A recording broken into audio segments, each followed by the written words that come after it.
Halo semuanya, ketemu lagi sama aku Fang Fang. Nah di vlog kali ini aku bawa temen. Nah ini temen aku di belakang, namanya siapa? Nama aku Ricky. Coba dong majuan. Oke. Namanya siapa? Nama aku Ricky. Oh Ricky, kita panggilnya Koko Ricky? Boleh, panggil Ricky aja nggak apa-apa. Panggil Ricky aja ya? Santai Oh aja. panggil Ricky aja.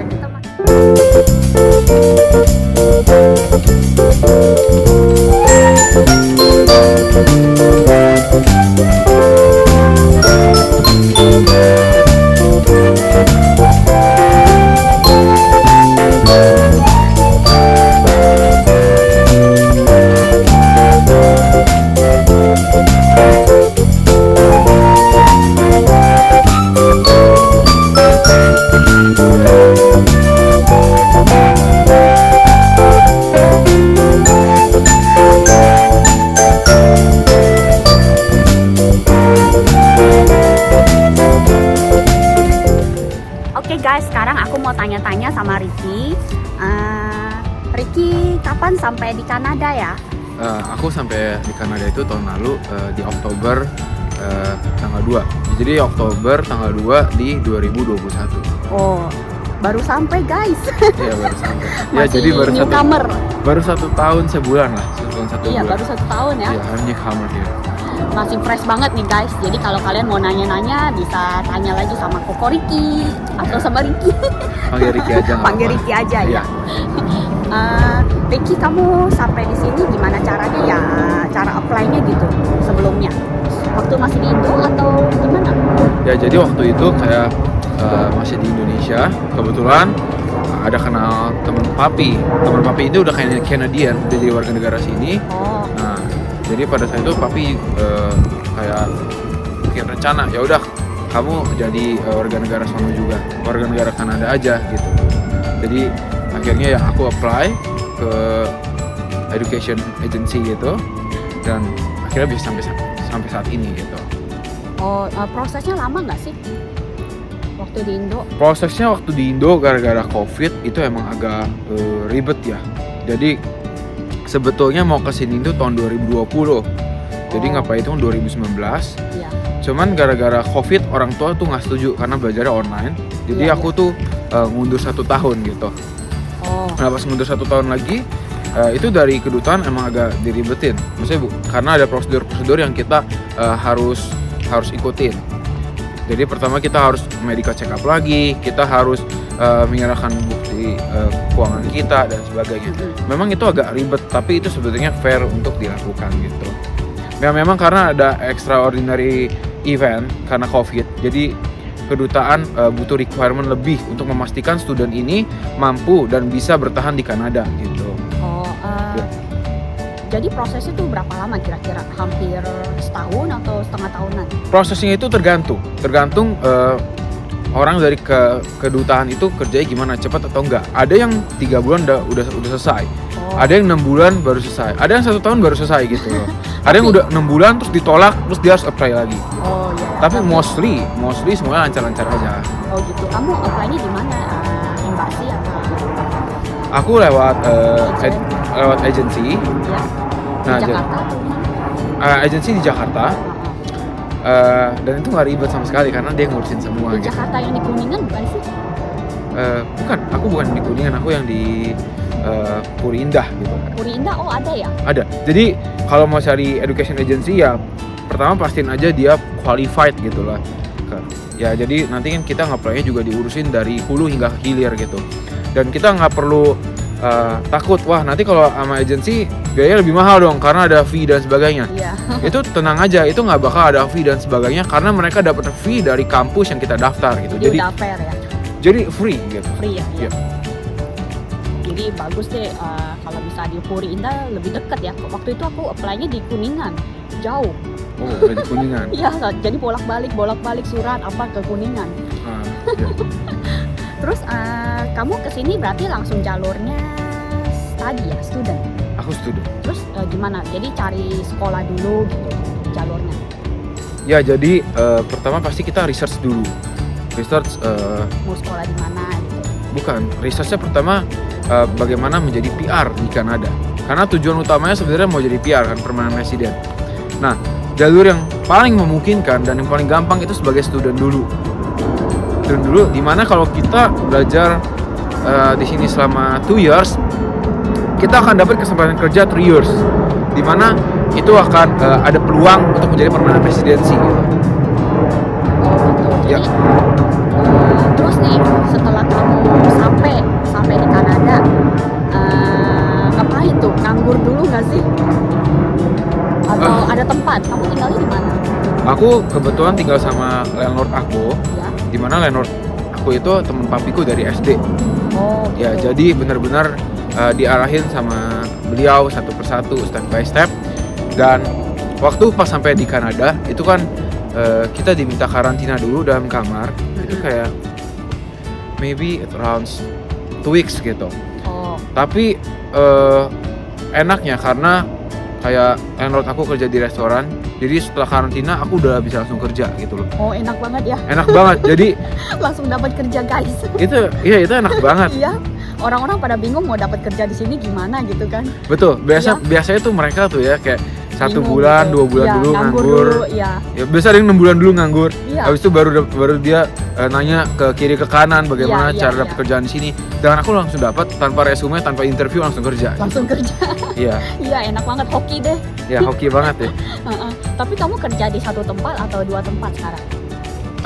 Aku sekarang kerja di 2 tempat. Oh, Jadi aku kerja di part time ya? Aku dua-duanya part time karena kita student. Iya.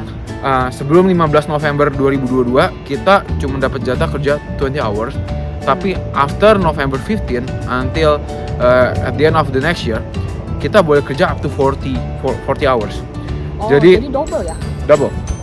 Jadi aku sekarang kerja di salah satu restoran Jepang di downtown dan salah satu restoran breakfast di Dufferin. Oh, jauh ya sampai ke downtown kamu. Ya, tapi restoran itu international restoran dan punya peluang yang bagus. Ya, Jadi ketemu banyak western juga ya. betul. Dan minggu depan aku udah kerja office gitu. Jadi aku kerja cuma di satu restoran gitu. Jadi satu restoran, satu office gitu. Oh, jadi kamu udah dapat kerja di office juga ya?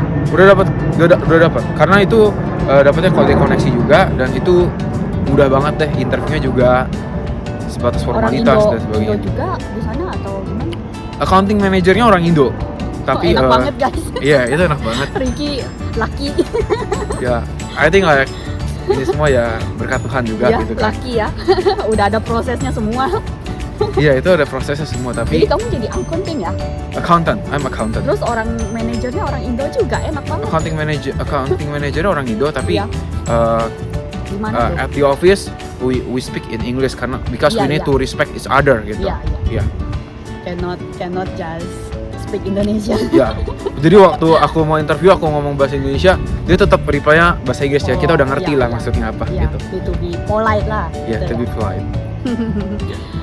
Terus kapan nih kamu mulai kerja di office? Aku akan kerja di office di 11 November ini.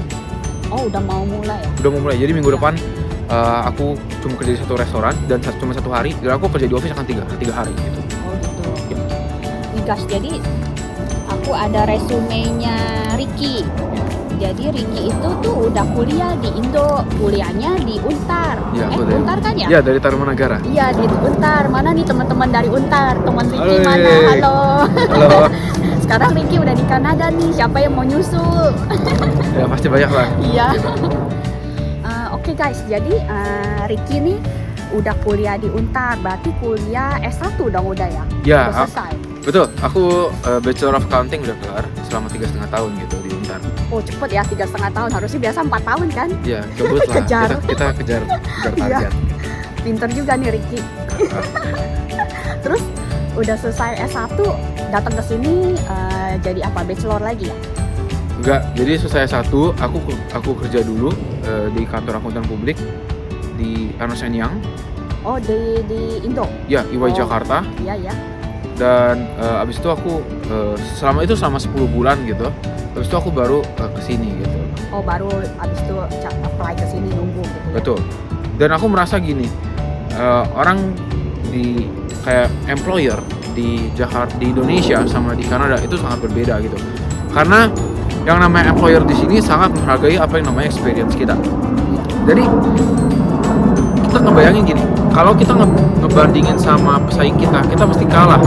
Aku jurusan college ambil international business di Seneca College. Ya, di sini kamu kuliahnya di Seneca ya? Di Seneca, aku kuliah di sini, kuliah di Seneca, ambil jurusan international business. Nah, sedangkan aku accountingnya di Indonesia dari Tarumanegara. Nah, kalau kita pakai logik kita, employer kalau mau ngambil jurusan accounting, dia akan pilih yang jurusan sini juga. Maksudnya yang lulusan Kanada juga dong, dibandingin yang lulusan Indonesia. Tapi karena aku ada pengalaman di Indonesia dan aku punya pengalaman di Big Four, itu yang dinilai sama dia gitu. Iya. Karena EY juga ada di Toronto gitu. Oh, ada juga ya? Ada di downtown. Jadi kalau seandainya teman-teman yang lulusan bachelor terus mau kuliah lagi ke sini atau karena mau ngambil permanent resident, diusahakan ambil pengalaman dulu di Indo. Karena di sini akan sangat dihargai. Gitu. Iya. Ya. Tapi beda juga sih, kadang di Indonesia sama di sini orangnya di sini lebih Fair.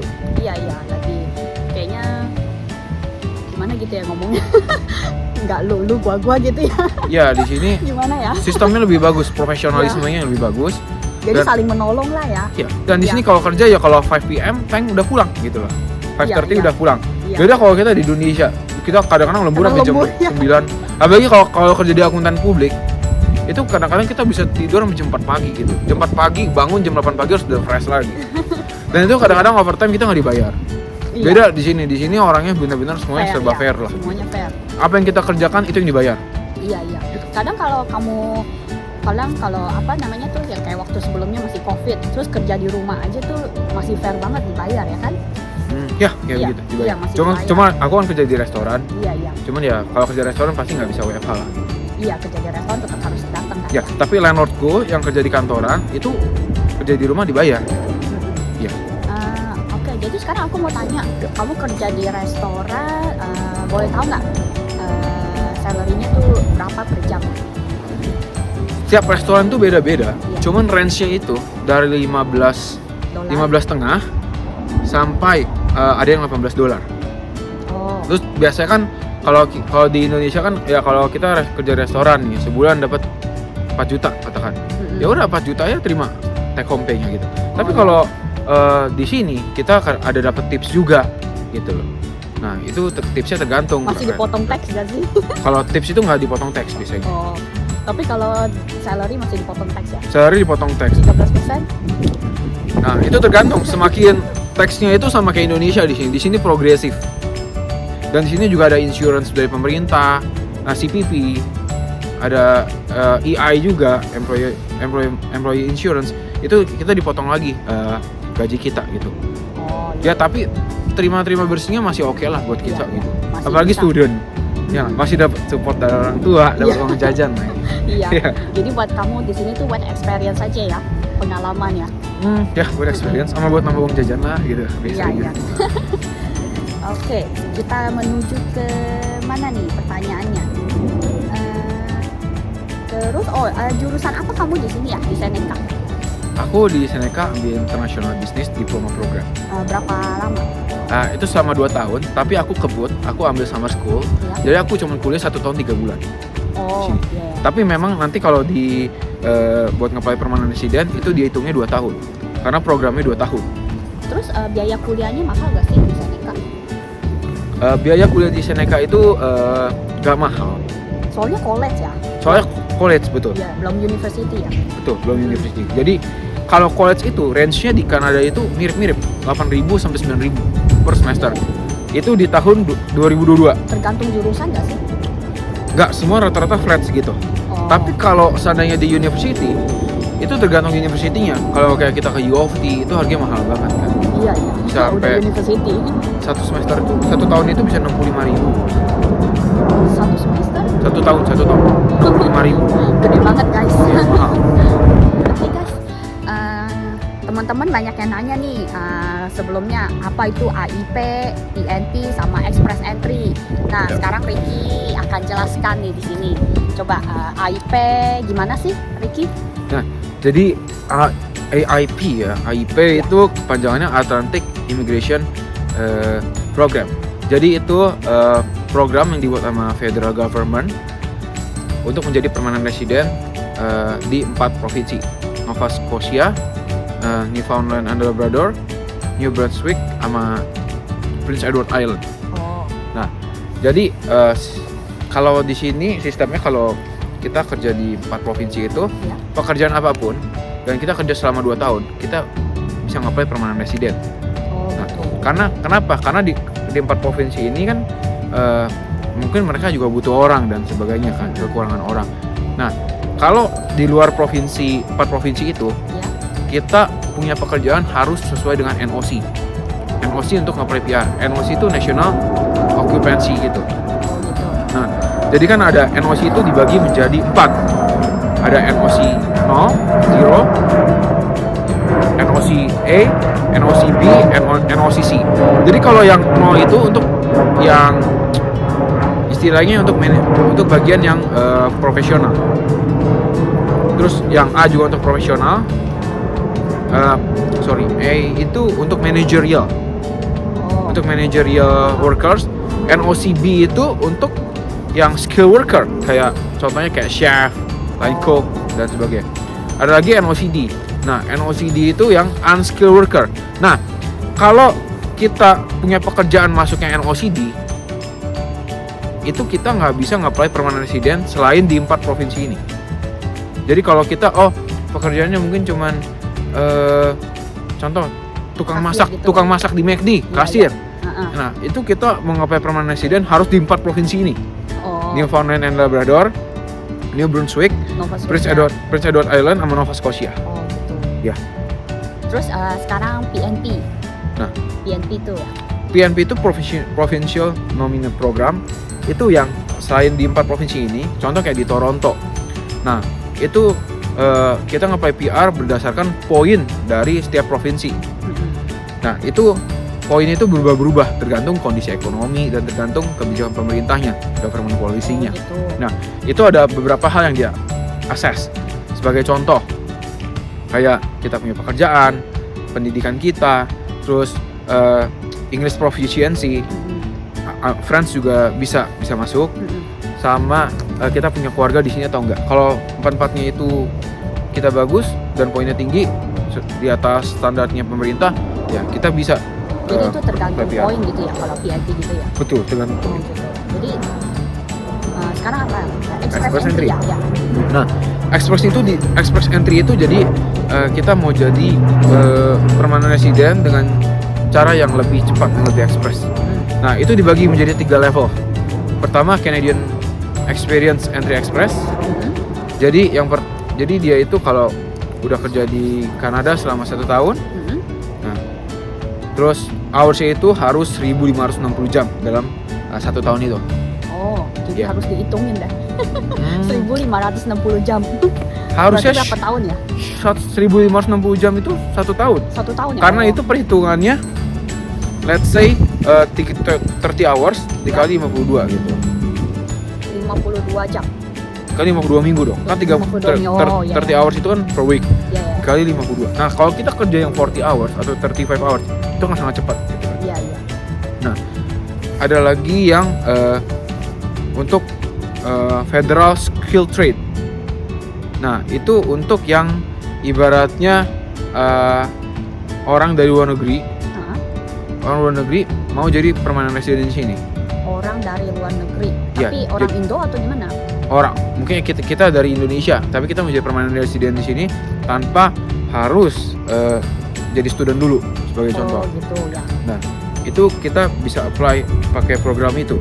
Cuma ada beberapa hal yang harus dipenuhin gitu. Itu ada di website pemerintah. Tapi itu kalau nggak salah itu kita harus kerja minimal 2 tahun gitu. Ya. Jadi itu guys namanya AIP, PNP, sama Express Entry. Sekarang aku mau tanya apa nih? Cara dapetin work permit di sini gimana?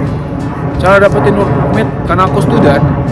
Jadi itu dapat work permit, lamanya work permit itu berdasarkan berapa lama kita studi. Jadi gini, kalau kita studi di bawah 2 tahun, less than 2 years, kita akan dapat work permit sesuai dengan period 2 tahun of our gitu. study, period of our study. Contoh, Kalau di bawah 2 tahun contohnya 1 tahun. Itu akan work permit akan 1 tahun doang. Dan itu nggak akan cukup buat apply PR. Kenapa? Karena kita kerjanya kan di minimal 1 tahun kan. Iya. Terus belum nge-apply PR lagi, itu butuh waktu Iya. lagi kan. Itu nggak cukup. Nah, tapi kalau kita kerja 2 tahun atau lebih, Iya. kalau kita studi 2 tahun atau lebih, itu akan dapat work permit selama 3 tahun. Dan itu cukup. Contoh, kita kerja 1 tahun nih. Iya. Nah, selama 2 tahun ini kan kita ada waktu buat nge-apply PR gitu. Iya, masih ada waktu ya. Ya. Jadi apply work permit di mana ya kalau di sini ya? Apa work permit? Ya nanti kan kita kalau seandainya kita Jadi udah sampai di sini kamu langsung apply work permit dulu atau tapi kamu udah langsung dapat visa student sih ya? jadi gini, waktu student Iya. sampai ini di Kanada, Iya. itu di immigration kita dapat study permit sama work permit. Oh, udah. Tapi pada saat itu work permitnya 20 hours. Nah, Terus kamu harus ubah. jadi kan kalau studi permit, kalau seandainya udah lulus nih, work permitnya harus diubah dong. Untuk apply kita namanya postgraduate working permit. Nah, jadi itu stepnya nanti kita dapat offer letter dari pekerjaan. Jadi kan setiap kita udah apply pekerjaan dan diterima dapat offer letter, nah kita nanti ngurus ke kampus. Oh, gitu. Ngurus ke kampus, nanti kampus keluarin surat, habis itu kita masukin website government gitu. Oh, jadi langsung apply deh work permit lagi gitu. Betul. Jadi ada surat kampus yang menyatakan dia akan lulus di periode tersebut. Jadi sekarang ID kamu apa? Aku masih student. Jadi student, udah PR? Belum Belum. ya. Aku masih international student. Oh, gitu. Ya. Terus aku tanya di mana ya? Tentang Kanada deh. Tentang Kanada kamu udah suka belum di sini? Selama 1 tahun tinggal di sini. Selama 1 tahun ya, kita pasti tuh ada rasa up and down-nya. Pertama kali sampai sini udah seneng banget deh pokoknya ya. Udah Iya. bisa sampai gitu ya. Iya, senang banget. Jadi, to be honest, sebelum ke Kanada selama 23 tahun, I never go abroad gitu. Saya belum pernah ke luar negeri. Iya. Tiba-tiba pas Never go anywhere? ya, even ke Singapura pun belum pernah dari Oh. Indonesia. Iya. Jadi langsung ke sini gitu Pas ya. kesini lah kaget kan, Iya, lihatnya kaget. budayanya beda. Iya. Terus ya mungkin kita masih ya rada-rada norak gitu ya. Iya. Terus Belum ngerti lah. kesini kan Oktober gitu kan, masa fall. Iya. Oh, daun-daun bagus. Oh, Iya. kayaknya difotoin tuh daun-daun Masih gitu. autumn ya. Iya, masih autumn. Nah, misalkan, pas gilanya tuh di winter. Itu winter tuh dingin banget di sini, bisa kayak minus 30 derajat. Iya. Tapi at least kita anak muda pasti tahan, nggak mungkin nggak tahan. Iya. Dan di sini ada jaket, jadi nggak usah takut. ketakutan gitu. Iya. Jaket di sini tuh bahannya tuh bagus-bagus. Iya. Dan jangan beli jaket dari Indonesia, itu Iya. percuma, Iya. nggak tahan gitu. Waktu itu sebelum di video aku nih sebelumnya aku udah jelasin juga kalau mau datang ke sini jangan beli jaket di Indo. Udah sampai sini baru beli jaket di sini, malah lebih murah ya kan? Iya, malah lebih bagus murah. tapi lebih murah. Dan beli jaket winter kalau mau yang branded itu belinya tuh di hari-hari tertentu. Iya. Sebagai contoh di Black Summer. Friday. Iya. Di Black Friday atau enggak di Boxing Day. Iya. Kenapa? Karena harganya bisa diskon 50%. Lebih. Iya, benar. Jangan beli yang Iya. lagi peak season yang harganya tuh 100% gitu, rugi banget. Iya. Jadi kalau seandainya nih, kita lupa beli jaket dulu sih yang murah, yang penting bisa tahan dulu. Iya. Nanti kalau udah Boxing Day di 25 Desember Beli deh. atau 25 November, ya belilah yang Iya. bagus. Iya. Belilah dua sekalian nggak apa-apa Iya. gitu kan, stok. Apalagi kalau sampai udah minus 20, minus 30 kalau di bulan apa ya? Januari biasanya ya. Ya, Januari. Itu tinggi banget sampai saljunya bisa sampai selutut kayaknya. Bisa selutut. Iya, bisa sampai selutut. Tinggi banget. Pas keluar rumah langsung membes deh ke dalam. Ya, sempet kayak gitu. Jadi ada snowstorm gitu dulu.